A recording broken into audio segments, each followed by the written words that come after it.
आदरणीय मेरे प्रिय दोस्तों और भक्तों, क्या इस संसार में हमारा कुछ भी नहीं है?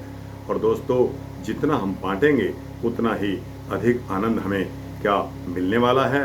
दोस्तों, आइए इसका विश्लेषण करते हैं। इस वृतांत के परिप्रेक्ष्य में दोस्तों, जब प्रभु राम की का विवाह सीता जी के साथ हुआ और दोस्तों महाराजा दशरथ का पुनः अयोध्या की ओर प्रस्थान हुआ। दोस्तों, विवाह के उपरांत महर्षि विश्वामित्र ने हिमालय की ओर प्रस्थान किया और दोस्तों महाराजा दशरथ अपने चारों पुत्रों तथा पुत्र वधुओं को साथ लेकर बारात सहित वापस अपनी नगरी की ओर चले।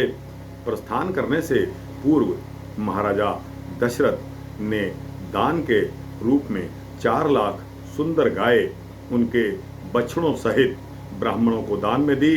दोस्तों, इन गायों की विशेषता यह थी कि इन गायों के सींगों में स्वर्ण लगा हुआ था, यानी कि सींग स्वर्ण मंडित थे। हमारे देश में दान देने की महान परंपरा बड़ी ही प्राचीन एवं विलक्षण है। दान के पीछे जो सिद्धांत है, एक तो यह है कि इस संसार में हमारा कुछ भी नहीं है, सभी कुछ परमात्मा का दिया हुआ है। दूसरे, जितना हम बांटेंगे उतना ही अधिक आनंद हमें मिलने वाला है। महाराजा दशरथ कई दिनों तक यात्रा करके अयोध्यापुरी पहुंच गए। सजावट से नगर की रमणीयता और ज़्यादा बढ़ गई थी। भांति भांति के वाद्यों की ध्वनियों से सारी अयोध्या गूंज उठी थी।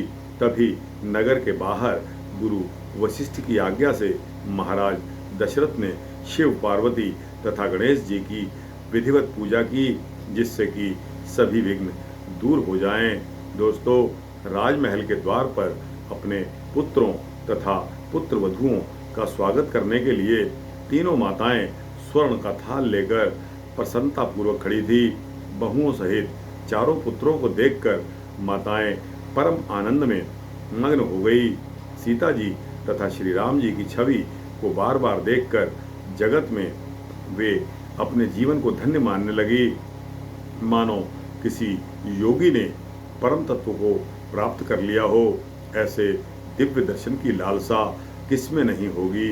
कौन ऐसा व्यक्ति होगा जो प्रभु राम के दिव्य दर्शन ऐसे मौके पर सीता जी सहित नहीं करना चाहेगा?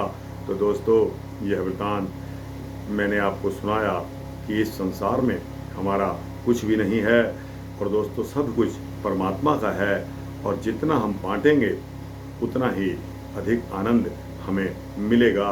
इससे पिछले वृतांत में भी मैंने बताया कि उस समय के लोग, भगवान राम के समय के लोग, महाराजा दशरथ के समय के लोग देने में विश्वास रखते थे, लेने में नहीं।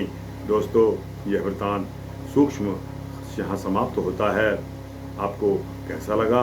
अच्छा लगा हो तो इसको लाइक और शेयर करते हुए अपने दोस्तों, मित्रों, भक्तों, जिज्ञासुओं को अवश्य भेजें। इस चैनल को सब्सक्राइब करेंगे तो आपको इसी तरह के भक्ति वृतांत मैं देता रहूँगा, ऐसा मेरा संकल्प है।